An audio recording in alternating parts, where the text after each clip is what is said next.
हरिहर गांव में रहने वाला गोपाल जयपुर शहर के बड़े होटल में कुक का काम करता था, लेकिन रिसेशन के चलते उसकी नौकरी चली गई और वो शहर से वापस अपने गांव आ गया। आकर वो क्या काम करे, उसे कुछ समझ नहीं आ रहा था। काम न मिलने के कारण वो काफी परेशान रहने लगा। तभी उसके पड़ोस में रहने वाला दीनलाल काका उससे कहता है, अरे भाई गोपाल, इतना परेशान होने की जरूरत नहीं है। भगवान ने चाहा तो सब ठीक हो जाएगा। क्या ठीक हो जाएगा काका? इस गांव में कौन सा कभी कोई होटल खुलेगा जहां मुझे काम मिल जाएगा? मुझे तो डर है कहीं मेरी बेटी की पढ़ाई ही ना छूट जाए। अरे घबराओ नहीं, तुम्हारे पास बचत होगी ना। फिलहाल उसी से काम चलाओ और साथ ही साथ कोई काम भी ढूंढते रहो। तभी गोपाल को नई नई सलाह देते रहते थे, पर उसका ना तो कोई काम बन रहा था और ना ही किसी की कोई सलाह काम आ रही थी। बाजार से सब्जी लेकर घर आती उसकी बीवी ममता उससे पूछती है कि क्या हुआ जी, क्यों इतना परेशान बैठे हो? परेशान ना हो तो क्या करूं? कई दिनों से घर पर खाली बैठा हूं। अगर इसी तरह चलता रहा तो धीरे धीरे बचत के सारे पैसे भी खर्च हो जाएंगे। क्या आपको कुछ और काम नहीं आता जो आप कर सके? आता होता तो क्या इतने दिनों से घर पर खाली बैठता? तो शहर में आप क्या काम करते थे जी? अरे इतनी बार तो बता चुका हूं तुम्हें कि एक होटल में समोसे बनाने का काम करता था। तो क्या अब आप भूल गए हो समोसे बनाना?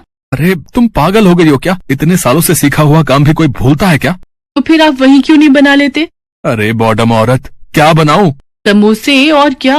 मैं अभी बाजार से आ रही थी तो मैंने देखा कि गोलगप्पे वाले के ठेले पर काफी भीड़ लगी हुई थी, तो मैंने सोचा क्यों ना हम भी अपना समोसा बनाने का काम शुरू करें। ममता की ये बात सुनकर गोपाल, जो अब तक बेमन से ममता की बात सुन रहा था, अचानक उठ खड़ा होता है और ममता से कहता है, क्या क्या कहा तुमने? जी मैं तो वो ऐसे ही मेरे कहने का मतलब था कि आप अपना ठेला तो लगा सकते हो ना। ममता की बात सुनकर गोपाल झट से ममता को गले लगा लेता है और खुश होते हुए ममता से कहता है, अरे ये पहले क्यों नहीं बोला तुमने? ये आइडिया तो मेरे दिमाग में भी नहीं आया। आप मुझसे अपनी परेशानी बांटते ही नहीं थे, हमेशा तो अपने दोस्तों के सुझाव लेते रहते थे। अरे परेशानी में ध्यान ही नहीं रहा कि क्या कहूँ और किससे कहूँ। चलो, पर अब होगा तो वही जो तुमने कहा। बस अब तो कल से ही अपना काम शुरू कर दूंगा। वहाँ होटल में भी सबको मेरे ही हाथ के समोसे अच्छे लगते थे। और हाँ, मुझे तुम्हारी मदद की जरूरत पड़ेगी। हाँ, मैं हूँ तुम्हारे साथ हमेशा। और फिर उसी दिन शाम को गोपाल एक ठेला खरीद लाता है और अगले दिन सुबह अपने घर के बाहर ठेले पर समोसे बनाकर रख लेता है। साथ ही ममता ठेले पर चाय बनाने का काम करने लगती है। अब तुम देखना, ये जो चाय और समोसे की जोड़ी है ना, ये खूब चलेगी। ठेले पर इतना सारा सामान देखकर गांव वाले सोचते हैं कि वो गांव छोड़कर जा रहे हैं। अरे गोपाल बेटा, इतना हताश नहीं होते। आखिर कहाँ जाओगे अपना गांव छोड़कर? अपनी जन्मभूमि छोड़कर भी भला कोई जाता है क्या? हाँ गोपाल भैया, ममता बहन, हमें बिल्कुल भी अच्छा नहीं लगेगा आपके बिना। आप फिक्र मत करो, हम सब मिलकर आपके लिए कोई ना कोई काम ढूंढ निकालेंगे। अरे नहीं नहीं, ऐसी बात नहीं है, आप सब गलत समझ रहे हैं।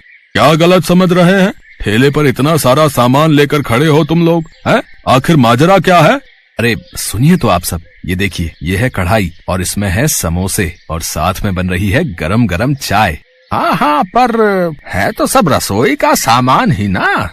आप सबको तो पता ही है ना, ये कब से घर पर खाली बैठे हैं। तो अब ये लगाएंगे समोसे का ठेला और मैं बनाऊंगी गर्मा गर्म चाय। है ना कमाल का आइडिया? ये सुनते ही सब लोग खुश हो जाते हैं। अरे वाह, अब तो मतलब हमें मजेदार समोसे खाने को मिलेंगे। जी हाँ, और वो भी शहर के कुक के हाथ के। हाँ, मैं बिल्कुल वैसे ही समोसे बनाऊंगा जैसे मैं वहाँ होटल में बनाया करता था। सब लोग उंगलियां चाटते रह जाया करते थे। चलो भाई गोपाल, अब क्या बातों से ही पेट भरोगे या अपने समोसे भी चखाओगे? हाँ, अभी लो। समोसे तो कब से तैयार हैं, पर तुम ही लोगों की बातें खत्म नहीं हो रही। और फिर सभी जोर जोर से हंसने लगते हैं। गोपाल और ममता फटाफट चाय और समोसा गर्म करके सबको देते हैं। समोसे का स्वाद सबको इतना भाता है कि सब लोग उंगलियां ही चाटते रह जाते हैं। अरे वाह गोपाल भैया, बहुत ही स्वादिष्ट समोसे हैं। ऐसे समोसे तो मैंने आज तक नहीं खाए। हाँ भाई गोपाल, बात तो है तेरे समोसे में। चल अब जल्दी से बता कि कितने पैसे हुए हम सबके। अरे नहीं काका, आज मेरे ठेले का पहला दिन है, तो पहली बार की चाय और समोसे आप सबको मेरी तरफ से फ्री। पैसे आप अगली बार से दे देना। दोनों अगले दिन फिर सुबह सुबह अपना ठेला लगाने चल पड़ते हैं। थोड़ी ही देर में अच्छी खासी भीड़ इकट्ठी हो जाती है। कोई 2 समोसे मांगता तो कोई 10 समोसे पैक करवा कर ले जाता है। कुछ दिनों में गोपाल और ममता का काम अच्छे से चलने लग जाता है और उन्हें अच्छी खासी आमदनी होने लगती है। आइए आइए, 5 रुपए का एक समोसा पाइए। अरे आज पैसे ले रहे हो क्या? हाँ काका, अब रोज रोज तो मुफ्त नहीं दे सकते ना। गोपाल का 5 रुपए का समोसा सभी गांव वालों को बहुत भाता है और धीरे धीरे उसके समोसे की चर्चा आसपास के गांव तक भी फैल जाती है। दूर दूर से लोग आने लगते हैं। एक दिन समोसे के लिए आलू कम पड़ जाते हैं और भीड़ अच्छी खासी होती है। अरे अब क्या करें ममता, मुझे तो घबराहट हो रही है। अरे आप परेशान मत हो, मैं समोसे में कम आलू भर देती हूँ। नहीं नहीं, ये ठीक नहीं होगा, हम समोसे के लिए मना कर देते हैं। नहीं, बिल्कुल भी नहीं। अगर एक बार मना कर दिया तो फिर कोई भी मुड़कर ठेले पर वापस नहीं आएगा। गोपाल को कुछ हद तक ममता की बात सही लगती है और वो कम आलू भरने के लिए मान जाता है। वो डरते डरते सबको समोसे देता है और सोचता है कि कोई कुछ न कुछ जरूर बोलेगा, पर कोई कुछ नहीं कहता और उन सबको समोसे मिल जाते हैं। अरे ममता, ये कैसे हुआ? किसी ने भी समोसे में कम आलू की शिकायत नहीं की? ये तो मेरे हाथों का कमाल और दिमाग की चतुराई है। मतलब मैं कुछ समझा नहीं। मतलब ये देखो, मैंने समोसे का आकार छोटा कर दिया था और किसी को पता भी नहीं चला। ये देखकर गोपाल को भी लालच आ जाता है और वो कहता है, वाह, ये आइडिया तो कमाल का है। अब कल से हम ऐसे ही समोसे बनाएंगे। समोसे का आकार छोटा और दाम 7 रुपए। क्यों, क्या कहती हो? बिल्कुल सही जी। सब खाने में इतने मगन रहते हैं कि किसी को कुछ पता भी नहीं चलेगा और हमारा मुनाफा ही मुनाफा होगा। अब दोनों के मन में लालच आ जाता है और धीरे धीरे समोसे में से आलू कम होने लगते हैं। अरे भाई गोपाल, आज समोसे में आलू कम नहीं लग रहे हैं क्या? है? कम लग रहे हैं ना? बंसी भाई, आज थोड़ा कम आ गया होगा। अब कम ज्यादा तो होता ही रहता है, बनाते बनाते पता ही नहीं चलता। हाँ हाँ, बात तो तुम्हारी सही है।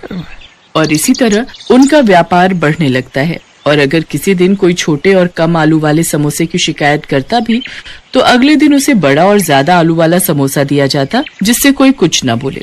ऐसे कई दिन तक चलता रहा। दोनों सबको बेवकूफ बनाने में लगे हुए थे। अजी सुनो, मैं क्या सोच रही थी कि जो भी हमारी बचत हो रही है उसको हम एक अलग गुल्लक में डाल देते हैं और फिर उस पर लिख देते हैं बचत। आगे जाकर हमारे घूमने फिरने के काम आएगी। बड़ा गजब का सुझाव है।